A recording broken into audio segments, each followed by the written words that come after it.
Hello friends, welcome to my study channel. ये agronomy का part 2 है एस.आर. कांतवा सीरीज। तो पिछले वीडियो में मैंने 45 क्वेश्चन को डिस्कस किया था। इसमें हम 46वां क्वेश्चन देखेंगे। 46वां क्वेश्चन ये है कि गेहूं की प्रथम किस्म जो कि कम लंबाई, लॉजिंग रेजिस्टेंस व अधिक उपज देने वाली थी। मतलब भाई उसकी शॉर्ट लेंथ लंबाई भी कम थी और वो लॉजिंग रेजिस्टेंस थी, मतलब गिरने वाली भी नहीं थी और हाई यील्ड वाली थी। तो वो थी नॉरिन 10 जो थी। बी ऑप्शन इसका राइट हो जाएगा, नॉरिन 10। अब 47 क्वेश्चन कह रहा है कि अच्छी प्रकार से गेहूं का दाना भरने के लिए तापक्रम, मतलब जैसे गेहूं का दाना भरने के लिए अच्छा तापक्रम क्या चाहिए।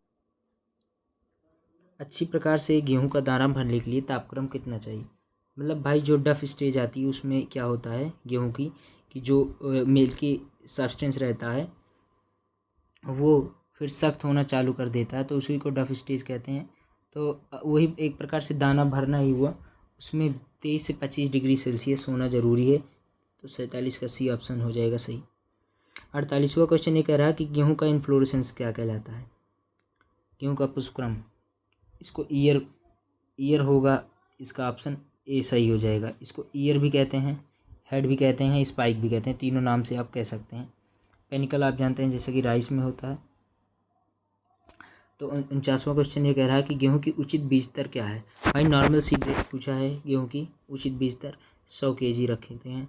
125 kg हम लेट सोइंग में करते हैं गेहूं की। तो इसका ऑप्शन सी सही हो जाएगा। 50वां क्वेश्चन ये कह रहा है कि गेहूं की फसल जो 50 क्विंटल प्रति हेक्टेयर उत्पादन देती है, नाइट्रोजन, फास्फोरस और पोटास की क्रमशः कितनी मात्रा भूमि से ग्रहण करेगी। तो अगर कह रहे हैं कि जैसे कोई भी गेहूं की फसल वो 50 क्विंटल पर हेक्टेयर दे रही है, तो मतलब कितना मतलब न्यूट्रिएंट्स सॉइल से कंज्यूम करेगी। तो 100 से 150 किलोग्राम नाइट्रोजन वो लेगी, 70 से 80 किलोग्राम फास्फोरस लेगी और 125 से 150 ग्राम यहाँ पे वो लेगी पोटास। तो ये ऑप्शन सही हो जाएगा इसका। 91वां क्वेश्चन कह रहा है कि सामान्यतः गेहूं की फसल में क्रमशः नाइट्रोजन, फास्फोरस और पोटास की संतुलित मात्रा कितनी होती है। एनपीके रेशियो पूछा है तो 120, 60, 30 ये हो जाएगा इसका ऑप्शन बी सही। डीएपी में 52वां क्वेश्चन कह रहा है कि डीएपी में नाइट्रोजन, फास्फोरस और पोटास की मात्रा कितनी होती है। भाई डीएपी में नाइट्रोजन, फास्फोरस की मात्रा पूछा है। जैसे कि डीएपी एक फास्फोरिक फर्टिलाइजर है, मेनली इसमें फास्फोरस होता है लेकिन नाइट्रोजन भी 18% होता है। तो बी का ऑप्शन सही हो जाएगा। ये एक कॉम्प्लेक्स फर्टिलाइजर है, इसमें तो मेन प्राइमरी न्यूट्रिएंट है। तो 52 के बाद अब 53वां क्वेश्चन, धान में नाइट्रोजन उर्वरक उपयोग क्षमता किसके द्वारा बढ़ाई जाती है। जैसे भाई हम नाइट्रोजन को तो धान में देते हैं, वो कितना नाइट्रोजन हमारी धान जो है वो ले पाती है, उसके लिए जो उसकी इफिशियंसी है उसको बढ़ाने के लिए हम सल्फर कोटेड यूरिया और यूरिया सुपर ग्रेन्यूल्स इसका ही उपयोग करते हैं। तो ऑप्शन डी, ए और बी दोनों सही हो जाएगा। 54वां क्वेश्चन, किसके माध्यम से संकरण क्रॉस से टिटकेल तैयार किया। भाई टिटकेल आप जानते हैं फर्स्ट मैन मेड सीरियल था टिटकेल, जो कि एक इंटरजेनेरिक क्रॉस था। देखिए मैंने इंटरजेनेरिक का मतलब, इंटर का मतलब यहाँ पर डिफरेंट होता है, जेनेरिक मतलब जेनेरा या जीनस। जब दो डिफरेंट जीनस के बीच का क्रॉस हो तो उसे हम इंटरजेनेरिक कहते हैं। भाई गेहूं का जो जीनस है टिटिकम है और स्पीसीज गेहूं की एस्टिबम है, और राई का जो है वो सिकल सीरियल है। तो दोनों का जो जीनस है वो अलग है, इसलिए इसको हम इंटरजेनिक क्रॉस कहते हैं। तो ऑप्शन ए सही हो जाएगा, गेहूं और राई, क्योंकि रिम्पू द्वारा किया गया था। अब 55वां क्वेश्चन कह रहा है कि फेलेरिस माइनर किस कुल से संबंधित है। भाई फेलेरिस माइनर की फैमिली पूछा है तो ग्रैमिनी फैमिली इसकी है, फेलेरिस माइनर की Gramineae family. Option C B सही हो जाएगा। 56 क्वेश्चन कह रहा है कि अमोनिकल उर्वरकों को किस जोन में डालने से नाइट्रोजन का ह्रास से बचाया जा सकता है। भाई अमोनिकल फर्टिलाइजर जो होते हैं वो कहाँ डाले जाते हैं, राइस के केस में तो वो रिड्यूस जोन में डाले जाते हैं, जहाँ पे ऑक्सीजन एब्सेंट होता है। और जबकि हमें नाइट्रेट फर्टिलाइजर को डालना है तो उसको हमें ऑक्सीडाइज जोन में डालना होता है, जहाँ पे ऑक्सीजन हो।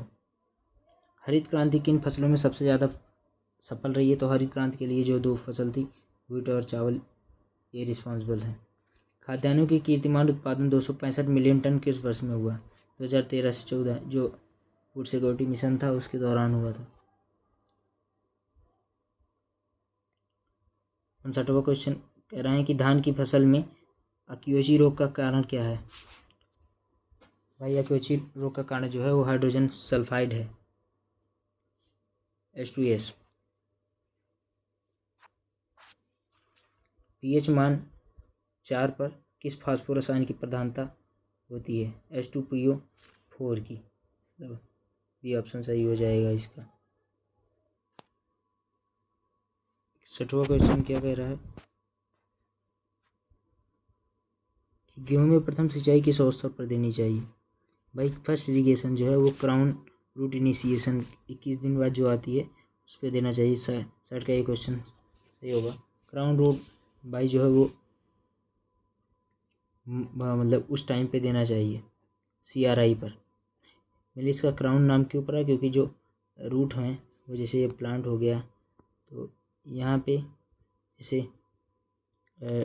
महारानी के जो ताज होते हैं उसी के समान था, जैसे ये ऐसे ऐसे ऐसे ऐसे, तो इसीलिए जैसे एक क्राउन जैसी संरचना बन रही है तो इसलिए इसको क्राउन रूट इनिशिएशन भी कहते हैं। जब इसका व्हीट में निर्माण होता है इसी अवस्था को ही क्राउन रूट इनिशिएशन कहते हैं, जो कि फर्स्ट नोड से आती है। जैसे ये नोड हुआ, जैसे आप जानते हैं व्हीट में नोड और इंटर नोड पाई जाती हैं, तो ये नोड हुआ तो यहीं से ये पहली रूट निकलती है जो कि प्लांट को नरिश करती है। इसलिए इस अवस्था पर पानी बहुत ज़रूरी होता है देना। अगर एक इरिगेशन अवेलेबल है आपके पास तो आप इसी अवस्था पे अप्लाई करें 21 दिन बाद जो आती है। 62 गेहूँ में किसके उपयोग से फेलेरिस माइनर का नियंत्रण संभव? आइसोप्रोट्यूरान, बी ऑप्शन सही हो जाएगा। लेकिन कई जगह जहाँ पे ज़्यादा आइसोप्रोट्यूरान का यूज़ हुआ है, जैसे हिसार, यहाँ पे मलिक ने रिपोर्ट किया था कि भाई आइसोप्रोट्यूरान का आप इतना ज़्यादा उपयोग किए दिए हैं कि फेलेरिस माइनर इसके पद रजिस्टर्स हो गया है। तो अब इसके लिए एक नया केमिकल डिस्कवर हुआ है जिसका नाम है सल्फोसल्फ्यूरान। फेलेरिस 63 फेलेरिस माइनस के 100 दानों का वजन कितना होता है? तो 2 ग्राम। ये पूछा गया है बहुत जगह क्वेश्चन। गेहूं अनुसंधान निदेशालय DWR directorate of wheat research कहाँ है? आप जब जानते हैं करनाल हरियाणा, बहुत इंपॉर्टेंट है ये। नोबल केन का वैज्ञानिक नाम क्या है? नोबल केन मतलब सैकरम ऑफिसिनेरम, ये इसका है नोबल केन, सैकरम ऑफिसिनेरम। सैकरम ऑफिसिनेरम का उद्गम स्थान है न्यू गिनी। इसको हम साउथ ईस्ट एशिया भी मानते हैं गन्ने का, लेकिन इसका सैकरम ऑफिसिनेरम है न्यू गिनी इसका ओरिजिन प्लेस। जो सैकरम ऑफिसिनेरम था उसको नोबल केन कहते हैं, जो कि जिसका स्टेम जो बहुत थिक होता है और इसमें जूस क्वांटिटी भी बहुत ज़्यादा होती है। तो एक गन्ने से एक क्वेश्चन आता है कि मतलब नोबलाइजेशन ऑफ शुगर केन, मतलब जो इंडियन केन थी इसको सैकरम बारबेरी, उसमें जो है नोबल केन के गुण को विकसित करना है। तो इस CA बार्बर और TS वेंकटरमन ने sugar cane breeding institute Coimbatore में पहली बार जो है सैकरम ऑफिसिनेरम और सैकरम स्पॉन्टेनियम, भाई ऑफिसिनेरम जो कि नोबल केन था इसमें हाई शुगर था और थिक स्टेम था, और सैकरम स्पॉन्टेनियम एक वाइल्ड स्पीसीज थी शुगर केन की जिसमें डिजीज रेजिस्टेंस की कैपेसिटी थी, बाकी जो जूस कंटेंट था वो नील था और स्टेम भी काफ़ी पतला था। तो इन दोनों का क्रॉस करा के नोबल केन को नोबलाइजेशन किया गया है इंडियन केन का, जिसमें कि जो इंडियन केन है वो नॉर्थ इंडिया में बहुत पॉपुलर है और बढ़िया रेजिस्टेंस शो करे डिजीज़ के प्रति और हाई सुक्रोज कंटेंट और एल्ड भी दे। तो नोबल केन ये हुआ। अब गन्ने का उत्पादन स्थान न्यू गिनी मैंने बताया। गन्ने की उत्पादकता भाई सबसे ज़्यादा तमिलनाडु में है, कोयम्बटूर में, लेकिन सबसे ज़्यादा जो प्रोड्यूसर है वो यूपी है।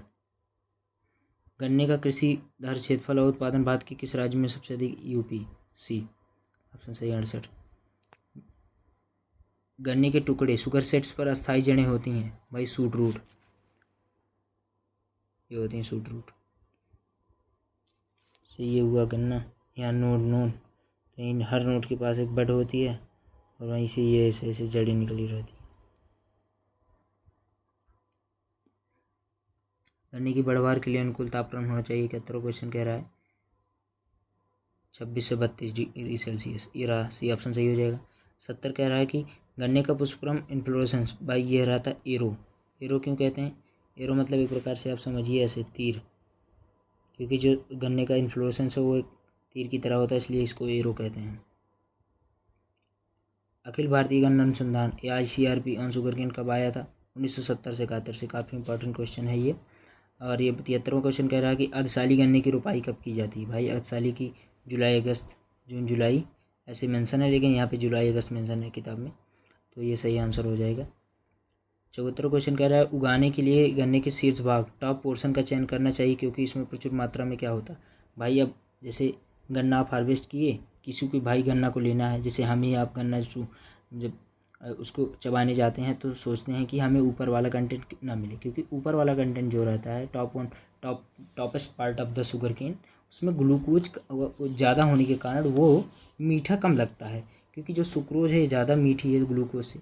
इसलिए जो ऊपर के पार्ट होते हैं गन्ने के, जैसे ये ऊपर का पार्ट हो गया, ये जड़ें हो गई, तो जो ऊपर का पार्ट होता है वहाँ पे ग्लूकोज कंटेंट ज़्यादा रहता है। ग्लूकोज कंटेंट ज़्यादा होने की वजह से वो हमें मतलब ज़्यादा मीठा नहीं लगता, और इन सब पार्ट में सुक्रोज रहता है तो ये ज़्यादा मीठा लगता है।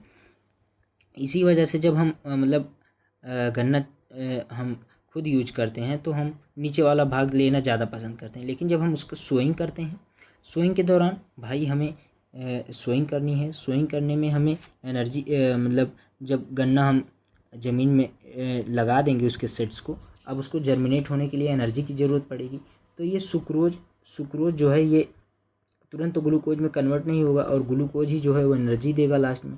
तब जो ग्लूकोज ही यहाँ पे अवेलेबल है तो हम ऊपर ही वाले भाग को सोइंग करें जिससे जल्दी जर्मिनेशन हो जाए। तो ऐसा कहा जाता है कि अगर आपको जल्दी रैपिड जर्मिनेशन चाहिए तो toppest part of the sugar cane आप एज अ सेट यूज करें for the propagation of the sugar cane. तो 75 क्वेश्चन में कह रहा है गन्ने में शुगर ट्रांसलोकेशन के लिए कौन सा तत्व आवश्यक है? शुगर ट्रांसलोकेशन के लिए यहाँ पे पोटास दिया गया है, लेकिन कई सारी बुक में पोटास का काम अलग बताया गया है। पोटास जो है वो मेनली एक्यूमुलेशन के लिए है, और बोरान जो है यहाँ पे रिस्पॉन्सिबल है शुगर ट्रांसलोकेशन के लिए। लेकिन in case of sugar cane specially हो सकता है कि पोटास ही रिस्पॉन्सिबल हो। बाकी इसका आंसर यही है कि पोटास सॉरी। गन्ने की वृद्धि की कौन सी अवस्था सिंचाई के लिए सबसे ज़्यादा क्रांतिक अवस्था है? भाई critical stage of sugar cane पूछा है, तो इसमें एक है अंकुरण जर्मिनेशन, एक ग्रांड ग्रोथ फेज, एक होता है फॉर्मेटिव स्टेज, एक होती है पकने के स्टेज। तो फॉर्मेटिव स्टेज जो होती है वो बहुत ज़्यादा इंपॉर्टेंट होती है। ऐसा क्यों? क्योंकि भाई इस टाइम पे जैसे ये होगा इलॉन्गेशन फेज है, ये हो गया इसका नोड, ये नोड हो गया, ये हो गया इंटरनोड, दो नोड के बीच की जगह। तो इस टाइम पे जो ये है इंटरनोड, ये इंटरनोड का विकास होता है। इसलिए कहा जाता है कि जो इंटरनोड मतलब फॉर्मेटिव स्टेज होती है of sugar cane is the most critical stage for irrigation in case of sugar cane. इस टाइम पे हमें पानी देना ही चाहिए, जिसमें कि इंटरनोड की लंबाई बढ़ेगी। अब जब इंटरनोड की लंबाई बढ़ेगी तो प्लांट की हाइट भी बढ़ेगी, मेनली हमें यील्ड ज़्यादा मिलेगी और वेट भी ज़्यादा रहेगा, तो हमारी जो FRP है वो बढ़िया मिलेगी हमें।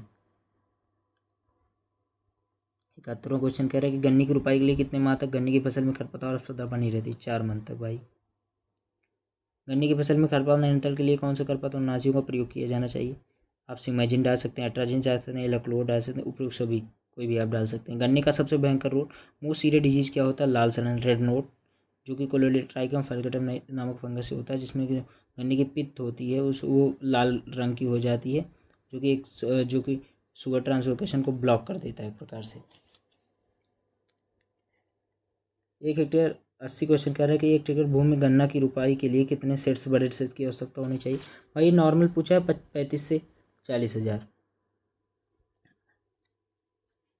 गन्ना की रुपाई के लिए ट्रेंच मेथड भारत के किस क्षेत्र में उपलब्ध है? तटीय क्षेत्रों में। भाई ट्रेंच विधि गन्ना का जो है वो तटीय क्षेत्रों में उपलब्ध है। 82 क्वेश्चन कह रहा है कि गन्ने की फसल में नाइट्रोजन देने से अधिक नाइट्रोजन देने गन्ने के रस में शर्करा की मात्रा कम हो जाती, क्योंकि भाई मतलब नाइट्रोजन ज़्यादा देंगे आप, वेजिटेशन ज़्यादा भाग जाएगा, तो शुगर जो है वो कम फॉर्मेट होगी। 83 क्वेश्चन क्या कह रहा है कि एप्रिकेनिया मेलोनोल्यूका किसके खिलाफ परजीवी के रूप में कार्य करता है? शुगर केन पायरिल्ला के खिलाफ एज अ मतलब परजीवी की तरह कार्य करता है। फसल की किस 84 क्वेश्चन, फसल की किस्म में रोधिता जो कि फसल की एक ही किस्म को 4 से 5 वर्ष तक बृहद पैमाने पर लगाने पर एक रोगजनक प्रति करती है तो रोगजनकों के प्रति ग्राही हो जाती है, इस प्रकार की क्या कहते हैं? Vertical resistance. मतलब भाई अगर कोई भी प्लांट है वो अगर सिंगल डिजीज के लिए रेजिस्टेंस शो कर रहा है तो उसको हम वर्टिकल रेजिस्टेंस कहते हैं। तो इसी क्वेश्चन का ये सीधा समरी यही निकल रहा है कि कि फसल की किस्म, कोई भी फसल की किस्म है जो रोधिता जो कि फसल की एक ही किस्म को 4 से 5 वर्ष तक बृहद पैमाने पर लगाने पर एक रोज के प्रति रेजिस्टेंस शो कर रही है, तो उसको हम वर्टिकल रेजिस्टेंस कहते हैं। सबसे मोटा अनाज, मोस्ट कॉर्सेस मिलेट में हमें आएगा पेस्पिलम स्क्रोबाइकुलेटम, जिसको हम कोडो मिलेट भी कहते हैं। ये कॉर्सेस्ट मिलेट है, इसको कहते हैं पेस्पिलम स्क्रोबाइकुलेटम कोदम। फसल व सिंचाई की क्रांतिक अवस्था, क्रिटिकल स्टेज ऑफ इरिगेशन के युग में से गलत चुनी। भाई पूछ रहा बाजरा में ईयरहेड, तो सही है। कपास में फ्लावरिंग टाइम प्री फ्लावरिंग। गेहूं में CRI, जैसे कि आप पता है। मूंगफली में फली विकास के समय, ये गलत है। मूंगफली में जो पैकिंग अवस्था है उस टाइम पे इम्पॉर्टेंट होता है, जिसमें कि जो गाइनोफोर होते हैं वो साल में अच्छे से पेनिट्रेट कर पाएँ, इसलिए पैकिंग अवस्था बहुत इम्पॉर्टेंट होती है। प्रकाश संश्लेषण में दोषपूर्ण फ्लैग लीफ का कितना %? नवलाई फ्लैग लीफ का 52 से 56% योगदान होता है। फ्लैग लीफ जो होती है उसका बहुत इम्पोर्टेंट रोल होता है किसी भी प्लांट के डेवलपमेंट और प्रोडक्शन में, क्योंकि ये अकेले यही लीफ जो होती है वो 52% से 56% तक मेजर रोल प्ले करती है इन द फोटोसिंथेसिस।